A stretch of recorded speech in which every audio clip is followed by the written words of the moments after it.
زول ميانا نتبادل تمازيغ خل يوتيوب. السو أني طريقة تطعيم شجرة اللوز باللحاء أو بالغصن.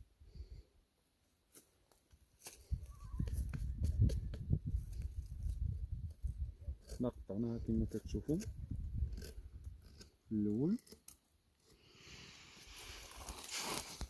نجيب تميس المكان على هذا الشكل، هذه الطريقة. هي نهضروا باللغة العربية باش يفهمونا الناس كاملين.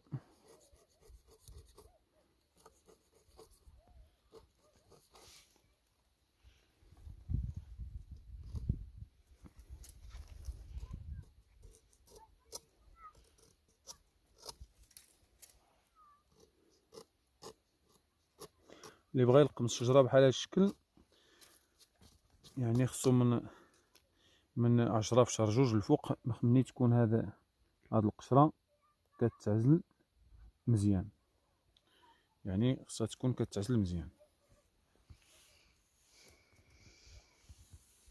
يكون فيها الماء.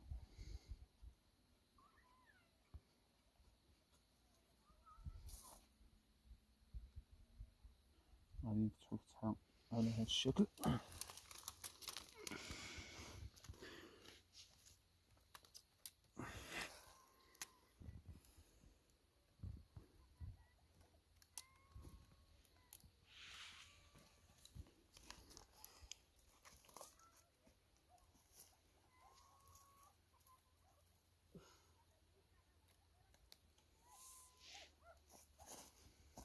بالنسبة اللي بغا يدير بحال اللوزة حارة يديرها مشمشة ولا شي حاجة، غادي تاخد واحد 10 سنتيم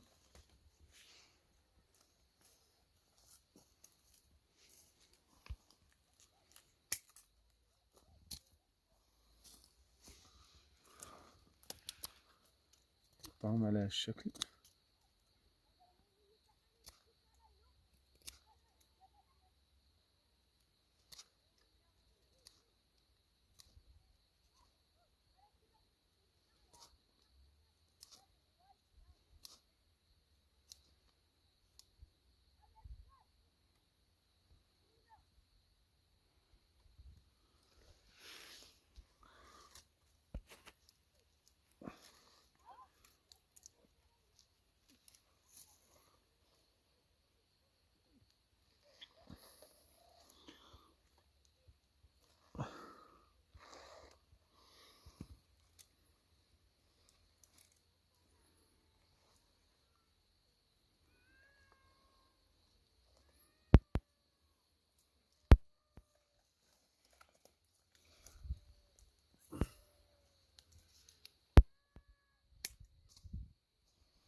اللي بغا ينوع يدير مثلا اللوز، هذا ديال اللوز الحلو لان الشجرة كانت حارة. بغا مثلا بنادم يدير ديال اللوز يدير ماشي مشكل، دير اللوز ومشماش في شجرة واحدة. فهي خص غير تشد لها الوقت وتحفظ الطريقة مزيان، وتخدم بأدوات تكون معقمة ومزيانة نقية، وراك كتصدق.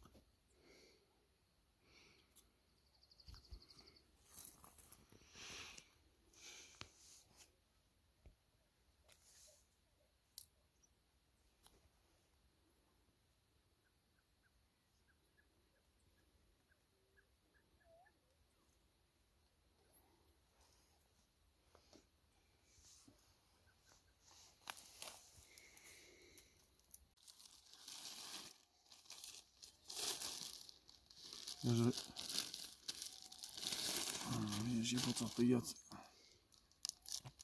هكذا. باش